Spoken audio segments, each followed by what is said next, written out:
할렐루야. 성도님들, 구독자님들 은혜 많이 받으세요. 오늘 저는 삶과 고난이란 제목으로 여러분과 함께 은혜를 나누고자 합니다. 인생은 고난을 위해서 태어났습니다. 생로병사 그 자체가 고난의 연속인 것입니다. 저도 짧은 70년의 삶을 뒤돌아볼 때 온통 자욱한 고난의 연기 속을 통해 온 것을 볼 수 있습니다.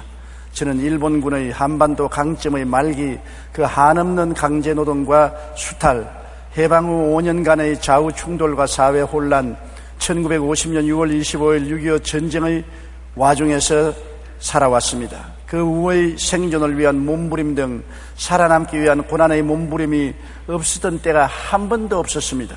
왜 인생은 고난을 위해서 태어났을까요?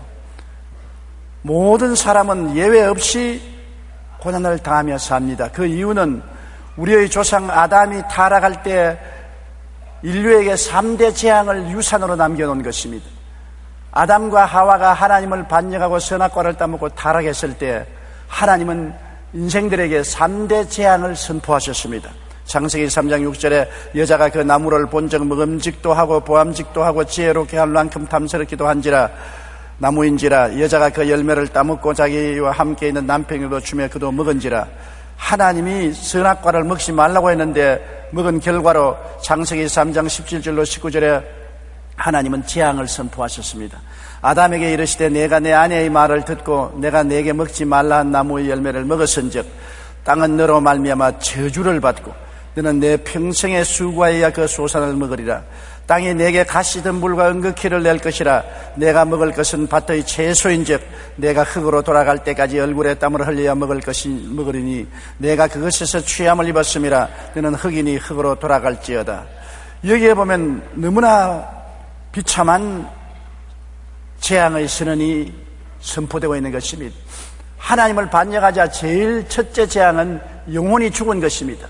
범죄함으로 말미암아 하나님과 사람 사이의 관계가 끊어지고 영이 죽고 말한 것입니다. 마치 옹달샘에서 끊어진 도랑의 물이 썩어져서 장구벌레와 더러운 물이 되는 것처럼 인간은 생명의 근본 되시는 하나님께로부터 끊어졌으므로 온갖 부패와 부정이 그 영혼을 썩어지고 죽게 만드는 것입니다. 그와 함께 두 번째 재앙이 환경재앙인 것입니다. 오늘날 또 우리 지구상의 환경재앙으로 가득하고 산하가 다 썩어가는 것처럼 환경재앙이 일어나서 가시와 은극히가 나고 이마에 땀을 흘려야 먹고 사는 고통과 괴로움이 다가올 저주의 재앙인 것입니다. 세 번째 재앙이 죽음의 재앙인 것입니다. 너는 식물을 먹고 고생하고 땀을 흘리며 살다가 흙이니 흙으로 돌아가라는 것입니다. 생로병사의 재앙인 것입니다. 사람은 원래 죽지 않도록 만들어졌는데 죄 때문에 죽게 된 것입니다. 태어나서 늙고 병들고 죽게 되는 고통을 당하게 된 것입니다. 이 재앙은 모든 인류에게 상속으로 넘겨준 재앙인 것입니다. 어떠한 민족도 어떠한 개인도 이 3대 재앙에서 벗어날 자가 없는 것입니다. 문명국가든 미개한 국가든 교육받은 사람 못 받은 사람 잘 사는 사람 못 사는 사람 할 것 없이 모두 다 이 재앙에 노출되어 있는 것입니다. 사람들은 이 재앙에서 해방을 얻기 위해서 온갖 노력을 하고 발부동을 쳤지만은 이 재앙은 인간의 힘으로 벗을 수가 없은 것입니다. 그러나 지금부터 2000년 전에 하나님은 인류를 이 재앙에서 벗게 하기 위해서 그 아들 예수 그리스도를 육체로 보내어서 이 재앙에 대한 대가를 지불하게 한 것입니다. 성경에 죄의 값은 사망이라고 한 것입니다. 죽음만이 이 재앙을 철폐할 수 있는 것입니다. 우리 사람들은 다 죄를 지었으므로 죽고 살아나지 못함으로 재앙의 희생물이 되지만은 죄 없는 하나님의 아들이 죄 없는 인간으로 태어나셔서 인간의 죄를 대신 짊어질 수가 있는 것입니다. 친족이 친족의 빚을 대신 물어주는 것처럼 예수님은 인류로 태어나셔서 인류의 모든 죄를 짊어지고 십자가에 못 박여 몸짓고 피 흘렸습니다. 예수님께서 6시간 십자가에 고난당하신 후 내가 다 이루었다 하실 때 인류를 3대 재앙에서 3중 축복으로 옮겨주신 것입니다. 우리를 흑암의 권세에서 건져내사 그 사랑의 아들 나라로 옮기심으로 첫째 재앙인 죄악의 재앙에서 해방시켜 준 것이며 우리가 다 죄를 짓고 불의하고 추악하고 버림을 받아야 마땅함에도 불구하고 주님 앞에 나오면 우리의 죄를 다 채진 책임지고 사망을 담당하심으로 그 고통 속에서 죄를 청산하신 것이며 몸을 찢고 피를 흘리며 온갖 고통과 괴로움을 당하고 하나님께 버림을 당하고 지옥불에 타는 고통을 당하면서 우리의 죄악을 다 청산해 주신 것입니다. 한 해, 두 해 죄가 아니라 태어날 때부터 죽을 때까지 영원히 우리의 죄악을 청산해 주신 것입니다. 그리고 주님께서는 십자가에 매달리심으로 우리의 저주를 대신 짊어지신 것입니다. 저주받은 자는 나무에 매달으라고 했는데 하나님의 아들이 나무에 매달렸습니다. 그리스도께서 우리를 위하여 저주를 받은 바 되사 율법의 저주에서 우리를 속량하였으니 이는 기록된 바 나무에 달린 자마다 저주 아래 있는 자라 하였습니다. 이는 그리스도 예수 안에서 아브라함의 복이 이방인에게 미치게 하려 함이라고 한 것입니다. 하나님이 아브라함에게 내가 너에게 복주고 복주며 너를 번창케 하고 번창케 하려고 하신 말씀대로 그 아브라함의 복이 예수를 믿을 때 우리에게 임하고 저주는 주님께서 대신 짊어지고 가버린 것입니다. 예수는 우리 보고 말한 것입니다. 수고하고 무거운 저주를 짊어진 자여 내게로 오라. 내가 너희 저주를 대신 짊어졌으니 너는 평안하라고 말씀하는 것입니다. 그리스도 안에서 아브라함의 복의 축복을 인류에게 나눠준 것입니다. 그 다음 주님은 생로병사의 고리를 끊으신 것입니다. 주님은 우리가 죽더라도 영원히 살 수 있도록 만들어 주신 것입니다. 나는 부활이요 생명이니 나를 믿는 자는 죽어도 살겠고 살아서 나를 믿는 자는 영원히 죽음을 보지 않냐라고 말씀하신 것입니다. 사람을 대신해서 분명히 죽어 무덤에 들어가셨는데 사람을 대신해서 사흘 만에 죽음을 이기고 무덤을 해치고 부활하심으로 사망과 음부를 영원히 멸하신 것입니다. 그뿐 아니라 살아있을 동안에 육신의 질병조차도 우리의 연약함을 친히 담당하시고 병을 짊어지고 가심으로 치료와 건강의 은총과 축복을 허락해 주신 것입니다. 우리 아담 조상으로부터는 3대 재앙을 물러받았으나 새 인류의 조상인 예수 그리스도를 통해서 삼중 축복의 은총을 받게 된 것입니다. 요한복음 3장 16절의 말씀대로 하나님이 세상을 이처럼 사랑하사 독생자를 주었으니 이는 누구든지 저를 믿으면 멸망하지 않고 영생을 얻으리라. 죄악의 멸망, 저주의 멸망, 질병과 죽음의 멸망에서 건져내는 일을 하기 위해서 예수님이 오신 것입니다. 그렇기 때문에 요한 3서 2절의 말씀대로 사랑하는 자여 내 영혼이 잘됨같이 내가 범사에 잘되며 강건하기를 내가 강구한다고 말씀한 이유는 주님이 우리 대신해서 대속의 제물이 되어 주셨기 때문인 것입니다. 그렇기 때문에 오늘날 우리들은 일반적인 고통인 3대 재앙이 다가오면 예수님의 보혈을 의지하고 담대하게 3대 재앙을 물리쳐야 되는 것입니다. 죄악을 물리치고 저주를 물리치고 질병을 물리쳐야 되는 것입니다. 우리가 이 진리를 깨달아 알고 이것을 꿈꾸고 믿고 기도하고 물리쳐야 이 일이 우리에게 이루어지는 것입니다. 우리가 가만히 감나무 밑에 입 벌리고 있으면 감이 입에 떨어질 것으로 생각하고 종교적으로 왔다 갔다 한다고 해서 이것이 이루어지는 것이 아닙니다. 재앙은 뿌리가 깊게 우리 개인, 가정생활, 자녀, 사업, 인류에게 내리고 있는 것입니다. 이 뿌리를 뽑기 위해서는 진리를 알지니 진리가 너희를 자유케 하리라. 우리가 진리를 깨달아 알고 그리고 이것을 이루어진 모습을 바라보고 꿈꾸며 믿고 기도하고 담대하게 물리칠 때 성령이 역사해서 죄와 사망의 법에서 우리를 해방하고 건져주시는 것입니다. 그러나 이 세상에 사는 동안에 영광스러운 고난도 있는 것입니다. 고난이 영광스럽다고요? 그렇습니다. 영광스러운 고난이 있습니다. 여러분 테레사 수녀 같은 사람, 알버트 슈바이처 같은 사람을 보십시오. 복음을 위해 스스로 택한 고난인 것입니다. 타인을 고난에서 구원하기 위하여 남의 짐을 대신 짊어진 고난은 영광스러운 고난인 것입니다. 자기를 희생하여 이웃을 섬기는 삶을 살 때 자기의 삶의 의미와 가치를 느끼게 되고 삶의 참 행복과 기쁨을 느끼게 되는 것입니다. 오늘날 같이 풍요의 생활 속에 사람들이 살면서 만족하지 못한 이유가 어디에 있습니까? 옛날에 없던 좋은 집도 가지고 텔레비와 라디오와 인터넷과 온갖 전자기구를 다 가지고 자동차도 타고 다니면서 옛날에 그런 것 없이 살던 때보다 사람들은 더 많이 싸우고 분노하고 미워하고 살상하고 가정이 파괴되고 괴로워하고 있는 것입니다. 왜 그러냐? 많이 소유함으로 행복하다고 생각하는 잘못된 마귀의 철학에 속아 넘어갔기 때문인 것입니다.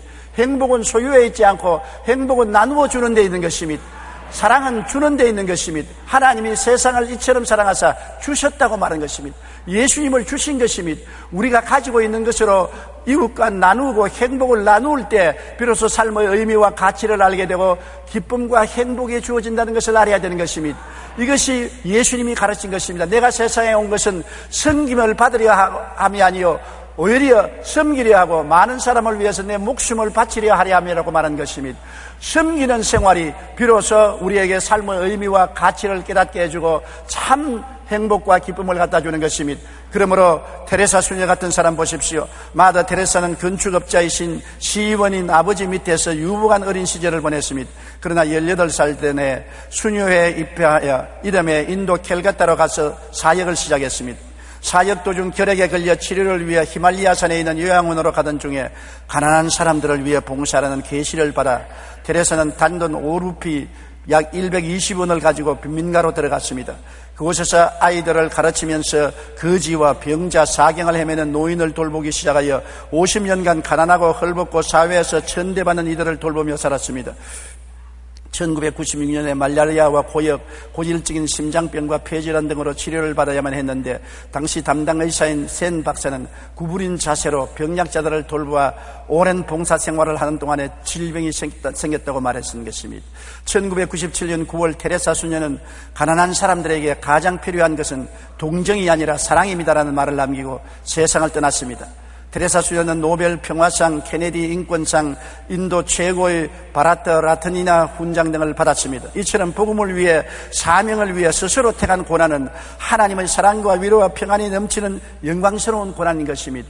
누가 하라고 한 것이 아닙니다. 자기가 스스로 고난을 택해서 일생을 고난의 길을 걸었습니다만 남을 위해서 자기의 모든 청춘을 바쳤고 자기의 행복을 나누어 주었기 때문에 자기 삶의 의미와 가치를 발견하고 테레사 수녀는 큰 기쁨과 행복을 느꼈습니다. 어떠한 사람도 느끼지 못하는 행복과 기쁨을 그는 느끼며 살아갈 수 있는 것입니다.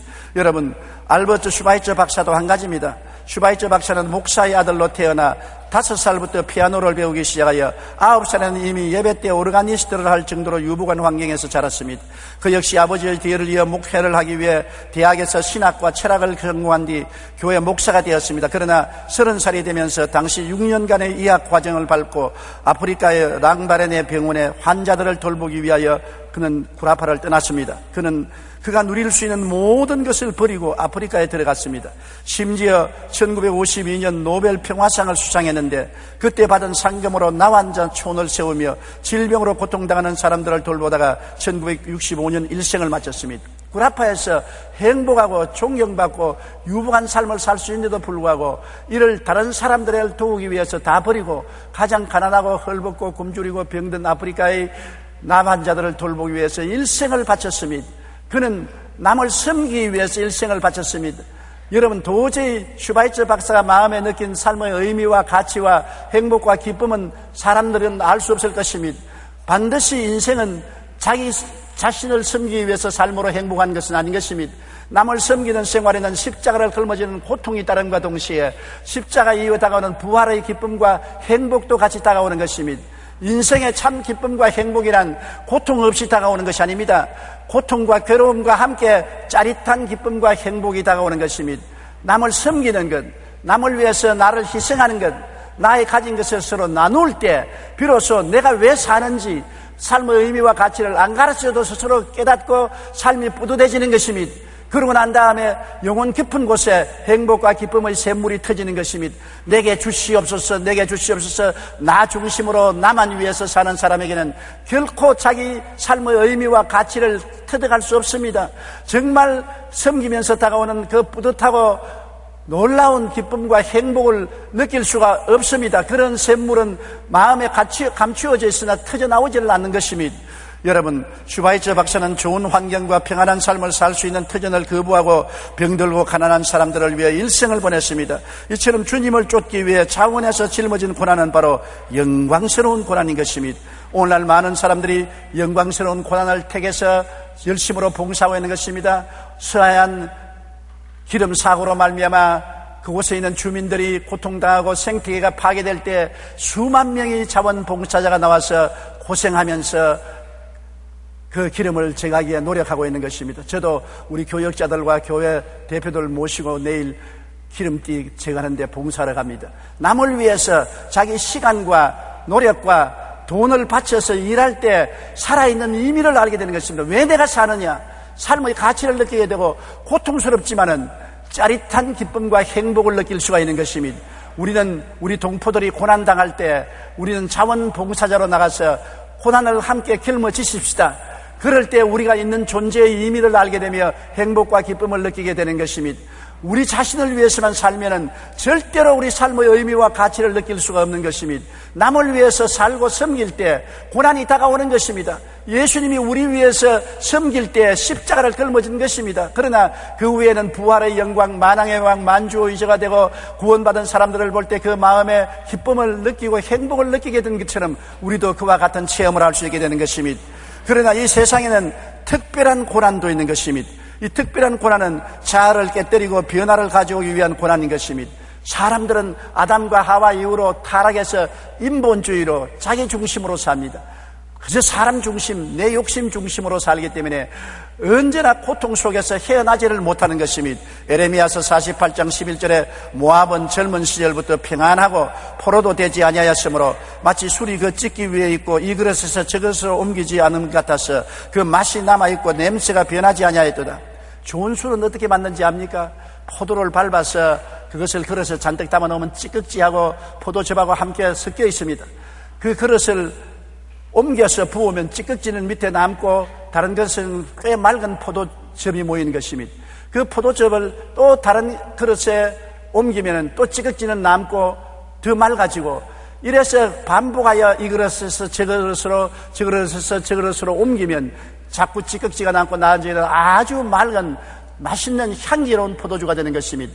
모압도 한 가지입니다. 모압이라는 나라가 강성한 이스라엘의 이웃국이었는 것입니다. 그러나 모압은 젊은 시절부터 평안하고 포로가 되어 나가는 전쟁도 없었습니다. 그러므로 썩었어요. 냄새가 나고 찌기가 꽉 들어찼습니다.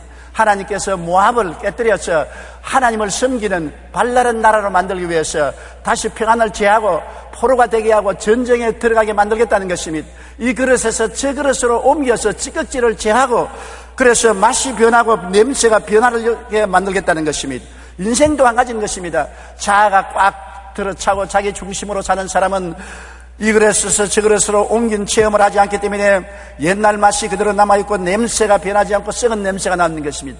이런 사람에게 변화를 가져오기 위해서는 평안을 제하고 고통을 보내어서 찢기를 제해야 되는 것입니다. 그것은 특별한 고난인 것입니다. 자아를 깨뜨리고 변화를 가지기 위한 고난인 것입니다. 징계로 자기 생각, 자기 중심을 깨뜨리는 것입니다. 그냥은 안 깨어지는 것입니다. 호도가 그냥 손으로 만져서 깨어집니까? 망치로 바싹 때려야 깨어지고 소갈이 나타나는 것처럼 우리는 혼이 나야 깨어지는 것입니다. 그렇지 않으면 혼 중심으로 사는 것입니다.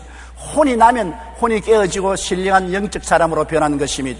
에레미야 35장 17절에 그러므로 만군의 야훼 이스라엘이 하나님께서 이와 같이 말씀하니라. 보라, 내가 유다와 예루살렘의 모든 주민에게 내가 그들에게 대하여 선포한 모든 재앙을 내리니 이는 내가 그들에게 말하여도 듣지 아니하며 불러도 대답지 아니함이라 하셨느니라. 말하여도 자중심에 서고 자기만 사랑하는 사람은 하나님 말씀을 듣지 않습니다. 불러도 대답지 않습니다. 말하여도 듣지 아니하고 불러도 대답 안 할 때는 하나님께서 재앙을 보내는 도리밖에 없는 것입니다. 고통을 보내는 도리밖에 없는 것입니다. 요나가 하나님이 니느웨에 가서 40일 동안 회개의 복음을 전하라, 안 그러면 니느웨가 무너질 것이라고 하라고 했는데 그 말에도 듣지 아니하고 불러도 대답 없이 다시 서로 도망을 쳤습니다. 하나님의 말씀을 듣지 않기 위해서 배 밑창에 들어가서 잠을 잤습니다. 그러니까 고난의 풍랑을 보내어서 잠에서 깨어나게 하고 바닷물에 던짐을 받게 만들어서 고난당하게 한 것입니다. 고난은 이유 없이 다가오는 것이 아닙니다.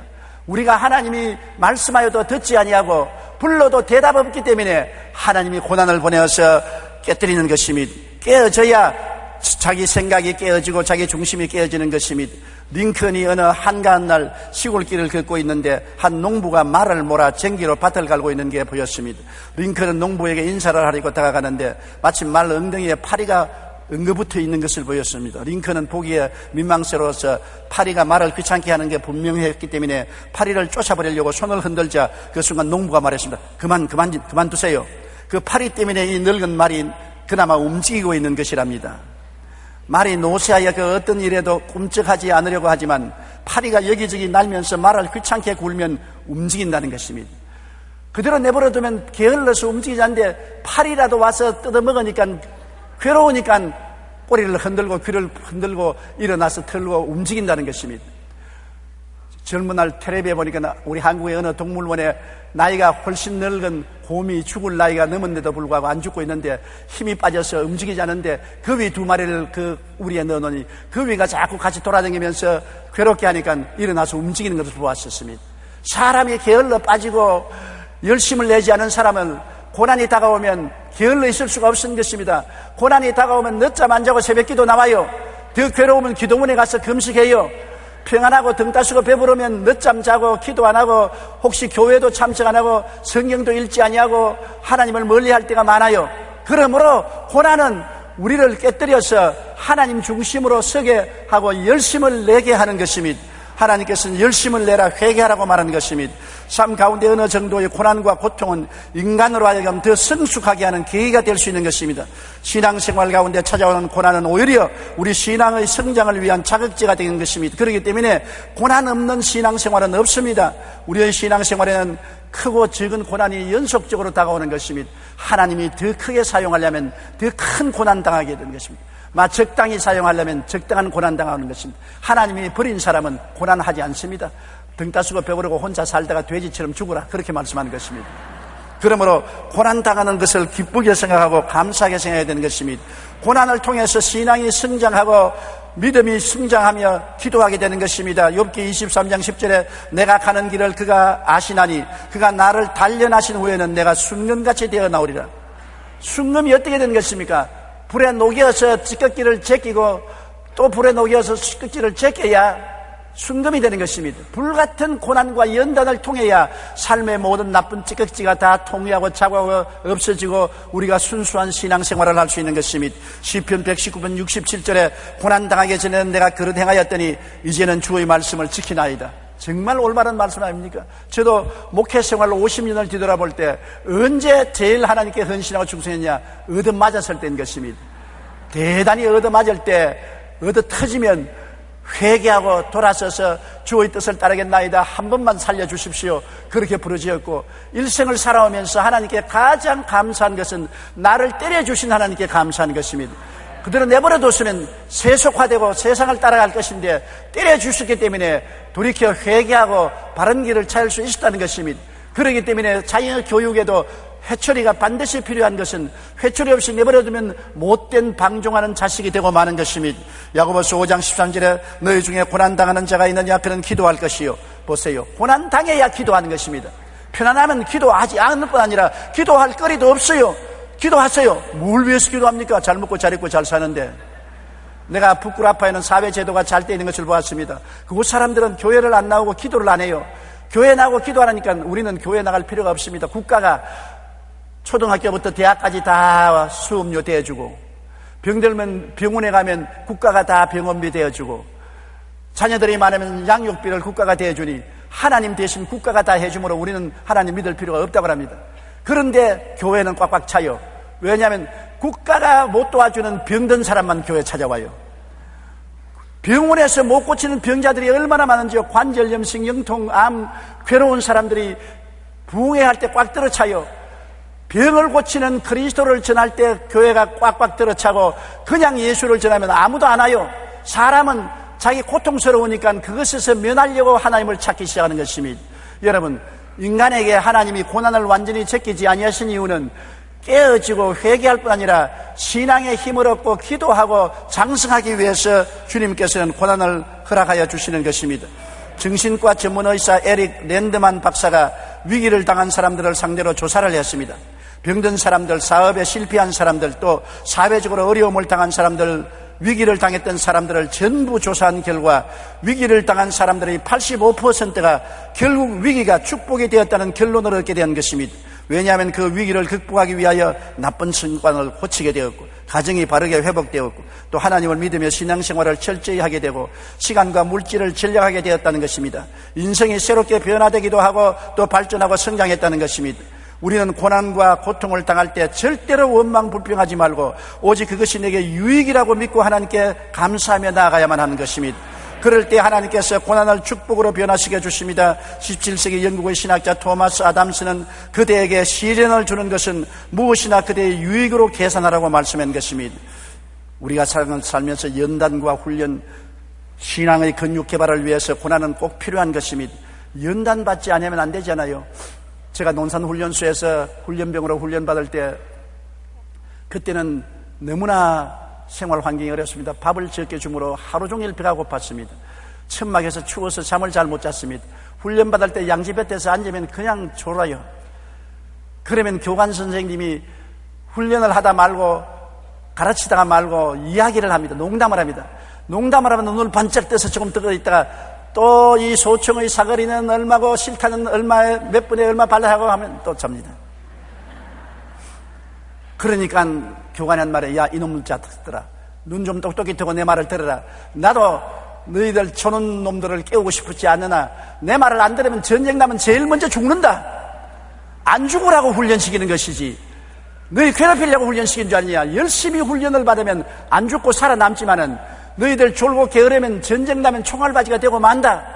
그 말이 머릿속에 박혀서 기억이 늘 납니다. 맞았어요. 왜 훈련을 합니까? 살아남으라고 훈련시키는 것입니다. 왜 운동선수들이 끊임없이 일찍이 아침에 일어나서 저녁 늦게까지 훈련을 합니까? 근육에 힘을 얻으라고 하는 것입니다. 근육을 개발시키기 위한 것입니다. 신앙도 한 가지인 것입니다. 고난을 통해야 믿음으로 기도하고 믿음이 훈련되고 믿음의 힘이 생기는 것입니다. 베드로전서 5장 10절에 모든 은혜의 하나님 곧 그리스도 안에서 너희를 부르사 자기의 영원한 영광에 들어가게 하시니가 잠깐 고난을 당한 너희를 친히 온전하게 하시며 굳건하게 하시며 강하게 하시며 틀을 견고하게 하시리라. 따라 말씀해서 고난을 통하여 온전하게 하시며 굳건하게 하시며 강하게 하시며 틀을 견고하게 하신다. 얼마나 좋습니까? 고난이 와야 고난이 우리를 온전하게 변화시키고 굳건하고 강하고 우리 신앙의 터전을 튼튼하게 만든다는 것입니다. 이것은 고난만이 할 수 있는 것입니다. 여러분 용광로가 없으면 광채를 어떻게 녹이며 우리가 사용하는 모든 자동차로부터 비행기로부터 아름다운 집으로부터 예술작품부터 어떻게 만듭니까? 용광로에 녹여서 고난을 통해서 불순물을 제거하고 순수한 광물을 얻어내어야 비로소 모든 필요한 물건을 만들 수가 있는 것입니다. 고난 당해야 우리가 하나님이 사용할 수 있는 사람이 되는 것입니다. 로마서 5장 3절로 4절에 다만 이뿐 아니라 우리가 환난 중에도 즐거워하나니 환난은 인내를, 인내는 연단을, 연단을 소망을 이루게 합니다. 우리가 인내를 배우고 연단을 배우고 소망을 얻을 수 있는 것은 고난을 통해야 얻을 수 있는 귀한 값진 선물인 것입니다. 캐나다 로키산에는 무릎 꿇은 나무가 있습니다. 보통 해발 3,000m 이상 올라가면 나무가 자라지 못해요. 바람이 너무 세고 토질이 각박하고 날씨가 춥기 때문에 자라지 못해요. 그런데 캐나다 로키산 중턱에 올라가면 오랜 세월 폭풍우를 견뎌내며 자라왔는 나무가 있는데 그 과정 가운데 마치 무릎을 꿇은 것처럼 순종하는 자세로 서 있는 모습을 갖게 되어 있는 것입니다. 소나무가 전부 엎드려서 있어요. 무릎을 꿇고 있는 것입니다. 수많은 사람이 무릎을 꿇어 예배드리는 모습을 하고 있는 것입니다. 이 나무가 명품 바이올린을 만드는 재료가 된다는 것을 아는 사람은 거의 없습니다. 무릎 꿇은 나무, 바람과 폭풍우를 만나고 척박한 땅에서 고난을 당하면서 살아남기 위해서 자기 자세를 낮추고 무릎을 꿇은 채 자란 그 나무를 베어서 바이올린을 만들면 명품 바이올린이 되어서 소리가 가장 잘 난다는 것입니다. 어려움이 닥칠 때 좌절하고 낙심하며 원망하면 그것으로 그만입니다. 그러나 겸손한 자세로 하나님 앞에 무릎 꿇고 전적으로 항복할 때 그 사람은 명품 인생으로 변화되는 것입니다. 사람도 저질이 있고 명품이 있지 않습니까? 저질 인생은 고난당하지 않기 때문에 안 깨어짐으로 저질 인생이 되는 것입니다. 고난을 당하여 무릎을 꿇고 깨어지면 명품 인생이 되어서 하나님이 아름답게 사용할 수 있는 것입니다. 토마스 왓슨은 이렇게 말했습니다. 재물을 잃으면 아무것도 잃은 것이 아니다. 생명을 잃으면 조금 잃은 것이다. 그러나 예수님을 잃어버리면 다 잃어버린 것이다. 예수님을 잃지 않게 하기 위해서 고난을 통해서 우리를 무릎을 꿇게 만들어 주시는 것입니다. 1966년 중국에서 소위 문화 대혁명이 일어났을 때 기독교인들은 엄청난 핍박을 받았습니다. 그런데 혁명이 일어날 당시 중국의 기독교인들은 대략 300만 명 정도였으나 혁명을 겪고 난 후 1980년대 초반에는 기독교인이 가정교회까지 합치면 무려 10배나 늘어난 3천만 명에 이르렀습니다. 고난과 핍박이라는 도구를 통해 하나님께서는 신앙 근육을 개발하시어 우리를 더욱 강하게 하시고 이로써 오히려 하나님 백성을 번성케 합니다. 심한 학대와 핍박이 기독교인들을 좌절시킨 것 같지만은 그 가운데 기도하고 믿음이 강해져서 더욱 전도하여 300명인 것이 300만이 3천만으로 변화되었다는 것입니다. 그러므로 고난은 예수 믿는 사람들을 약하게 하는 것이 아니라 가짜는 떨어지게 만들고 진짜는 더 강하고 담대하게 만들어주는 것입니다. 특별한 고난 당할 때 우리가 어떻게 해야 될까요? 특별한 고난 당할 때 우리는 먼저 하나님께 도움을 구해야 되는 것입니다. 고난을 우리 힘으로 이길 수 없잖아요. 깨어지고 회개하고 눈물이 되어 범벅이 되어 엎드리면서 하나님 나를 도와주시옵소서. 하나님이 이 고난을 견뎌내게 해주시옵소서. 이 사망의 엄청난 골짜기를 지날 수 있는 힘을 주시옵소서. 하나님께 의지해야 되는 것입니다. 시편 91편 14절 15절에 하나님이 이르시되 그가 나를 사랑한즉 내가 그를 건지리라. 그가 내 이름을 안즉 내가 저를 높이리라. 환난 때 내가 저와 같이 하여 저를 건지고 영화롭게 하리라고 말한 것입니다. 하나님을 찾고 부르짖어서 하나님의 도움을 구해야 되는 것입니다. 시편 34편 19절에 의인은 고난이 많으나 야훼께서 그 모든 고난에서 건지시는도다. 고난이 많을 때 건지시는 이가 하나님이기 때문에 하나님을 찾아야 되고, 우리 고난당할 때 왜 내가 고난당한지를 반성해야 되는 것입니다. 아무리 부모가 자식을 꾸짖어도 반성하지 아니하면 앞길이 캄캄한 것입니다. 부모가 왜 자꾸 꾸짖습니까? 반성하라고 꾸짖는 것입니다. 반성만 하면은 사랑을 해주지 왜 꾸짖겠습니까? 왜 하나님이 우리에게 고난 보내시는 것입니까? 우리가 변화되지 않고 반성하지 않기 때문에 꾸짖는 것입니다. 우리는 고난당할 때 내가 뭘 잘못했는가, 어디에서 떨어지는가를 돌이켜 생각하고 회개해야 되는 것입니다. 예레미야 36장 3절에 유다 가문이 내가 그들에게 내리려 한 모든 재난을 듣고 각기 악한 길에서 돌이키리니 그리하면 내가 그 악과 죄를 용서하리라 하시니라. 악한 길에서 돌이키면 하나님은 용서를 하기를 원하시는 것입니다. 시편 119편 59절로 60절에 내가 내 행위를 생각하고 주의 증거들을 향하여 내 발길을 돌이켜 사오니 주의 계명들을 지키기에 신속히 하고 지체하지 아니하였나이다라고 말한 것입니다. 행위를 생각하고 주의 말씀을 비추어보고 내 발길을 돌이키고 행위를 고쳐야만 되는 것입니다. 그러면 하나님이 고난을 중지시켜주는 것입니다. 고난을 통해서 우리에게 큰 축복은 나를 의지하지 않고 하나님께 전적으로 항복하는 것입니다. 전쟁할 때 지면 끝까지 싸우다간 죽지 않아요. 빨리 백기를 두고 항복하는 게 좋잖아요.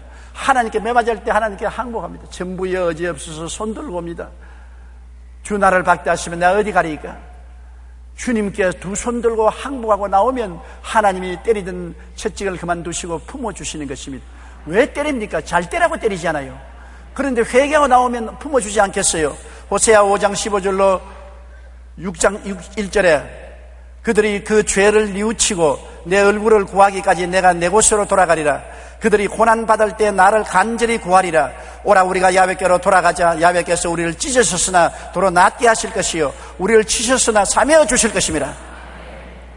뉘우치고 회개할 때까지 주님은 주님의 처소에 가서 숨어서 계시겠다는 것입니다. 그러나 고난받을 때 우리가 회개하고 부르짖으면 하나님이 숨은 곳에서 나오셔서 때렸으나 쳐매어주고 꾸짖었으나 어루만져주고 상처를 입었으나 사매어주겠다고 말씀하시는 것입니다.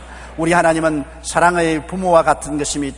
그리고 고난받을 때 늘 원망 불평하는 사람이 있는데 그건 잘못 알아서 그런 것입니다. 고난당하는 것은 유익이라고 생각해야 되는 것입니다. 내게 보탬이 되는데 어떻게 하는 것입니까? 우리가 학교 다닐 때 선생님께 꾸중 들을 때는 굉장히 불평을 말했습니다. 그러나 지난 세월을 두고 보니 얼마나 고마운지 모르겠습니다. 저는 중학교 다닐 때 영어를 좋아하지 않았었습니다. 영어를 무엇 때문에 배워야 되느냐 그렇게 생각하는 것입니다. 그러나 중학교 1학년에 들어가니까 콩코드라는 영어 선생님이 수업 시간에 들어올 때 이만한 장대를 들고 들어오는 것입니다. 애들 때리기 위해서. 좌우간 명령하여서 외우라고 한 단자를 못 외우거나 현재사, 과거사, 과거분사를 외우지 못하면 나가서 종아리가 붙들어 얻어맞았습니다. 그래서 그때 그 선생이 무서워서 죽도록 외우고 공부를 했습니다. 그리고 늘 속으로 향기를 이놈 안 죽냐, 교통사고가 나서 탁 죽어버리면 좋겠다. 그런 생각을 했는데 세월이 지나고 오늘날 보면 그 선생 때 배운 것은 지금도 머릿속에 다 외우고 있어요. 제가 온 세계 다니며 복음을 전할 수 있는 영어의 기본적인 문법을 그 선생 때 배운 것입니다. 나를 안 때려주었으면 안 그래 됐을 것입니다. 그러나 그때 역사 선생 한 분이 계셨는데 얼마나 사람이 좋은지 틀려도 옳지 그래 괜찮아 틀려도 괜찮다니까 공부 안 했어요. 얻어맞을 일을 없으니까. 그러니까 국사에 요사에 지금도 눈이 깜깜하단 말입니다. 어린아이 때 안 먹으려는 음식도 강제로 먹여야 건강을 얻는 것처럼 안 배우려는 것도 강제로 가르쳐야 되는 것입니다. 고난은 우리에게 깨어지게 하고 회개하고 하나님을 순종하게 만드는 것이기 때문에 먼 눈으로 보면 큰 유익이 되는 것입니다. 고난에 들어가거들랑 고난 학교에 입학했다고 생각하십시오. 학교는 우리를 잘 가르치기 위해서 입학시키는 것처럼 고난의 학교에 들어가는 것은 우리를 잘 가르쳐서 훌륭한 하나님의 자녀가 되게 만들기 위한 것입니다.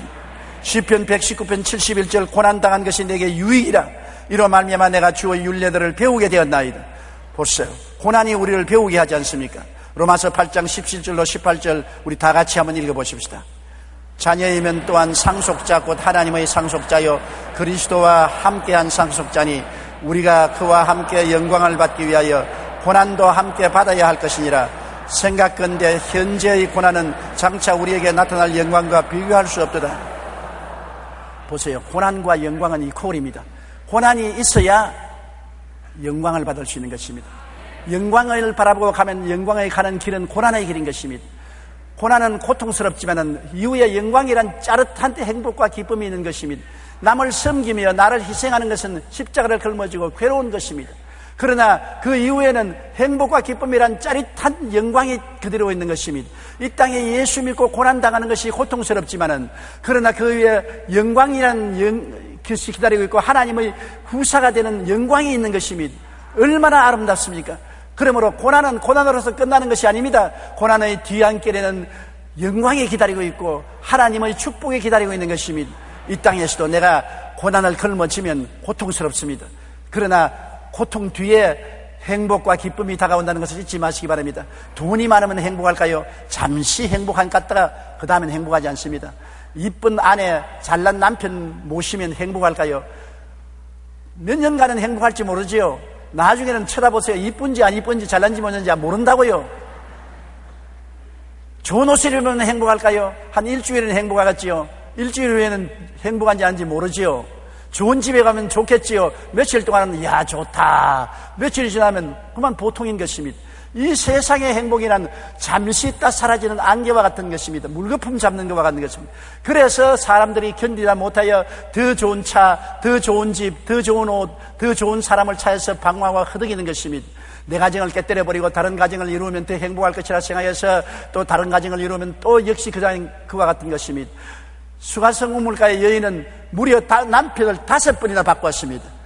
그러나 6번째 남자하고 살 때도 목말랐습니다. 예수님께서 말씀하기를 이 물을 마시면 다시 목마르거니와 내가 주는 물을 마시면 목마르지 아니하고 영원히 뱃속에 솟아는 생수가 되리라고 말씀한 것입니다. 영원히 기쁨과 행복을 누리려면 나를 위해서 살지 말고 남을 위해서 살아야 되는 것입니다. 나를 섬기기 위해서 살지 말고 남을 섬기기 위해서 십자가를 걸머지면 고통스럽습니다만 그 뒤에 짜릿한 행복과 기쁨이 다가온다는 것을 잊지 마시기 바랍니다. 여러분은 하나님의 상속자요 그리스도와 함께 영광을 받기 위한 사람이기 때문에 그 영광의 길을 가는 고난을 감수하고 받아들이게 되시기를 주님 이름으로 축원합니다. 미국의 헨리 위더 비처 목사는 고난에 대해 이렇게 말했습니다. 고난은 예수님을 믿는 사람들에게도 찾아옵니다.